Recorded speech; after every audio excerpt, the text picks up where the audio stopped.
Sir sir আপনি একটা চাবি দিন। আচ্ছা আমি আপনার পায়ে পড়ছি স্যার, আপনি দয়া করে আজকে গাড়িটা করে যাবেন না। আরে কি করছো কি? ওঠো ওঠো। কি হয়েছে? আমি আমার গাড়িতে করে কেন যাবো না? স্যার আপনি আমার কথা একটু বোঝার চেষ্টা করুন, আমি আপনাকে মিথ্যে কথা বলছি না, আমি আপনার কাছে এতদিন ধরে কাজ করছি। আপনি দয়া করে আমার কথা শুনুন, আপনি ওই গাড়িতে গেলে আপনার জীবনের ঝুঁকি আছে, আপনি আর দয়া করে ট্যাক্সি করে চলে যান। কি? আমার জীবনের ঝুঁকি আছে? আরে তুমি কি বলে যাচ্ছ তখন থেকে? আর আমার গাড়ির চাবিটা কেড়ে নিলে কেন? আর তাছাড়াও আমি আমার নিজের গাড়িতে যাব, এতে আমার প্রাণের ঝুঁকির কি আছে? কি ভুলভাল বকে যাচ্ছ? আপনি দয়া করে আমার কথাটা শুনুন, আপনি যাবেন না ওই গাড়িতে, আপনার গাড়ির ব্রেক ফেল করানো হয়েছে, আর এই কাজটা আপনার বাড়ির লোকেই করেছে। কি? ব্রেক ফেল করানো হয়েছে আমার গাড়ির? তাও আবার আমার বাড়ির লোকে সেটা করেছে? কি ভুলভাল বলছো? আমার বাড়ির লোক এরকম কাজ কেন করবে? দেখো গোপাল, আমার মাথায় কিছু ঢুকছে না, আমাকে পরিষ্কার করে বলো, কাকে সন্দেহ করছো তুমি? স্যার আপনার ওয়াইফ। কি? আর তোমার কি মাথা খারাপ হয়ে গেছে নাকি? তখন থেকে তুমি দেখছি উল্টোপাল্টা কথা বলেই যাচ্ছ। আমার ওয়াইফ আমার গাড়ির ব্রেক ফেল করেছে? তোমার ধারণা আছে তুমি কার ব্যাপারে ভুলভাল অ্যালিগেশন দিচ্ছ? ও তোমার মালকিন হয়, আমার ওয়াইফ। স্যার আমি সত্যি কথা বলছি, আপনি দয়া করে আমার কথাটা একবার শুনুন, আমি নিজের চোখে দেখেছি স্যার।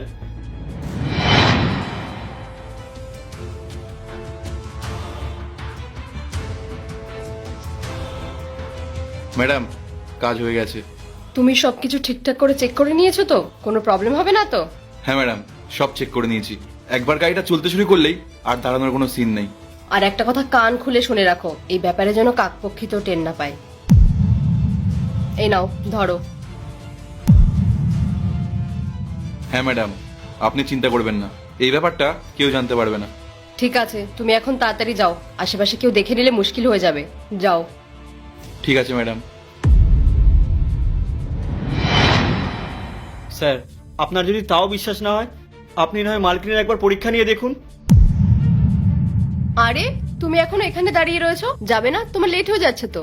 আরে না না, ওর একটু বাড়িতে প্রবলেম হয়েছে, তার জন্য ওর ছুটির দরকার, সেটা নিয়েই কথাবার্তা চলছে। আচ্ছা তুমি গিয়ে বসো, আমি আসছি। ঠিক আছে। তুমি ওই মেকানিকটার খোঁজ লাগানোর চেষ্টা করো, বাকিটা আমি দেখছি।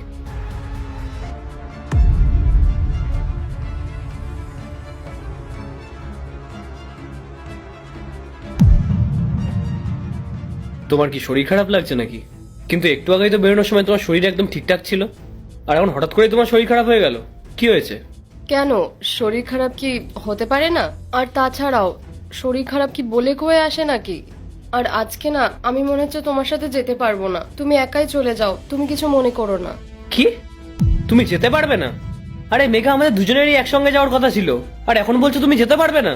আমি তোমাকে বলেছিলাম না যে এই কাজটা ইম্পর্টেন্ট। রাহুল, আমি বললাম তো যে আমার শরীরটা খারাপ লাগছে, আর তাছাড়াও এটা তো তোমার অফিসের কাজ, কাজটা না হয় তুমি গিয়ে করো, আর দরকার পড়লে আমি পরে চলে যাচ্ছি না হয়। মেঘা, আমার কিন্তু এবার সন্দেহ হচ্ছে, তুমি সত্যি কথা বলছো তো? রাহুল, তুমি এসব কি বলছো? আমি নিজের শরীর খারাপ নিয়ে কি মিথ্যে বলবো নাকি? রাহুল, আমি তো চাই যেতে, সত্যি আমার শরীরটা খুব খারাপ লাগছে, সেজন্য আমি যেতে পারবো না। আচ্ছা, এই গাড়িতে কোনো সমস্যা নেই তো? তুমি যেতে চাইছো না, আমাকে একা যেতে বলছো? রাহুল, এটা তুমি কি বলছো? আমি স্যার এই যে ধরে এনেছে একে। কি হলো, তুমি এরকম ভয় পেয়ে গেলে কেন? তুমি চেনো না কি ওকে? না না, আমি কি করে চিনবো ওকে? আমি চিনি না। ও আচ্ছা, তুমি ওকে চেনো না? আচ্ছা ঠিক আছে, তাহলে আমি ওকে একবার জিজ্ঞেস করে দেখি যে ও তোমাকে চেনে কিনা। চেনো ওকে? হ্যাঁ স্যার, আমি চিনি ওনাকে। আমাকে টাকা দিয়েছিল গাড়ির ব্রেক ফেল করানোর জন্য।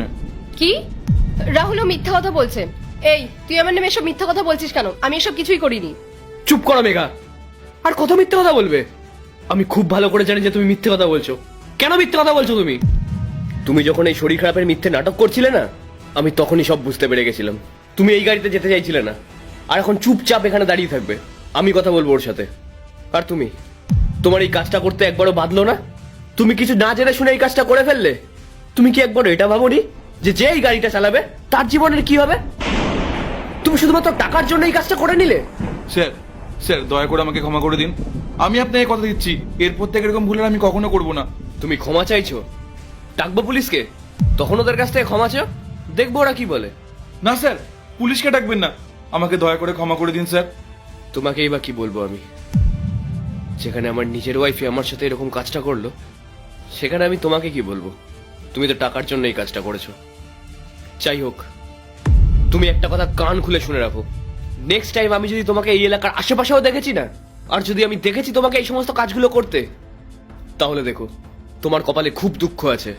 তোমার এই কীর্তিকলাপগুলোর প্রমাণ না সবকিছু আমার কাছে আছে, বুঝতে পেরেছো? যাও, বেরিয়ে যাও। এই যা, বেরো, চল।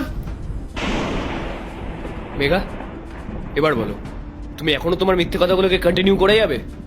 কারণ আমার চোখের সামনে না সবকিছু পরিষ্কার হয়ে গেছে, আর আমাদের এই গার্ড না তোমাকে এই সবকিছু করতে নিজের চোখের সামনে দেখেছে। আমি শুধু তোমার কাছ থেকে একটা কথাই জানতে চাই, কেন করলে তুমি এরকম? কেন করলে বলো? তুমি আমার সাথে এরকম কাজটা করতে চেয়েছিলে?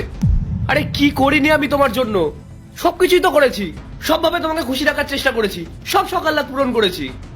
আর আমার তো মনে পড়ে না যে বিয়ের পর আমি তোমার সঙ্গে কোনোদিনও খারাপ ব্যবহার করেছি। তাহলে তাহলে তুমি আমার সঙ্গে এরকম কেন করলে? বলো মেঘা, বলো। রাহুল, আই এম সরি, তুমি প্লিজ আমাকে ক্ষমা করে দাও। এসব কিছু আমি ইচ্ছে করে করিনি, এসব কিছু শুধুমাত্র আমি আমার ভাইয়ের জন্য করেছি।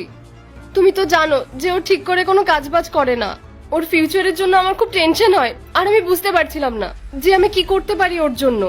তাই তখন আমার মাথায় যেটা এসেছে আমি সেটাই করেছি। রাহুল, আমি ভেবেছিলাম তুমি না থাকলে তোমার সব সম্পত্তি আমার হয়ে যাবে, আর আমি সেই সম্পত্তিটাকে আমার ভাইকে দিয়ে দিলে ওর একটু হেল্প হবে। তার জন্যই আমি এসব করেছি রাহুল, শুধুমাত্র আমার ভাইয়ের জন্য, আর কিচ্ছু না। I am sorry Rahul. বাহ, কি সুন্দর কথা। তুমি তোমার ভাইয়ের লাইফটা সিকিউর করার জন্য তুমি তোমার হাজবেন্ডের সঙ্গে এরকম কাজটা করতে চেয়েছিলে? মেঘা, আমার ভাবতেও লজ্জা লাগছে যে আমি তোমাকে এতটা ভালোবেসেছিলাম। আরে তোমার যখন তোমার ভাইয়ের ফিউচারটা সিকিউর করার ছিল, তাহলে তুমি তো আমার সাথে এসে কথা বলতে পারতে, আমি ওর কাজের ব্যবস্থা করে দিতাম। তোমার তো এটা করার কোনো প্রয়োজন ছিল না। শোনো মেঘা, তুমি যদি তোমার ভাইকে ফ্রিতে এই সব কিছু দিয়ে দিতে না, তাহলে তোমার ভাই এইসব কিছুর আসল মূল্য কোনোদিনও বুঝতে পারতো না। আমি যেরকম কষ্ট করে পরিশ্রম করে এইসব কিছু অর্জন করেছি, তোমার ভাইয়ের এগুলো কষ্ট করে অর্জন করার প্রয়োজন ছিল, কিন্তু তুমি সেটা না করে আমাকে তোমাদের রাস্তা থেকে সরিয়ে দিতে চেয়েছিলে। শোনো মেঘা, এটা করলে না তোমার লাইফটাও নষ্ট হয়ে যেত। তুমি কি ভেবেছিলে তুমি এই সব কিছু তোমার ভাইয়ের নামে করে দিলে তোমার ভাই তোমার সারা জীবন খেয়াল রাখতো, তোমার দেখাশোনা করতো? হাহ, কোনোদিনও না। ও কোনোদিনও তোমাকে দেখতো না, বুঝতে পেরেছো? আজকে তুমি আমার সম্পত্তি তোমার ভাইকে দেওয়ার জন্য তুমি যে কাজটা করতে চেয়েছিলে, এই সেম কাজটা তোমার ভাই তোমার সঙ্গেও করতো, কারণ আমি চলে যাওয়ার পর তুমি থাকতে ওর একমাত্র পথের কাঁটা। যাই হোক, আমি আর তোমার সঙ্গে থাকতে পারবো না, আমি তোমাকে ছেড়ে দেবো।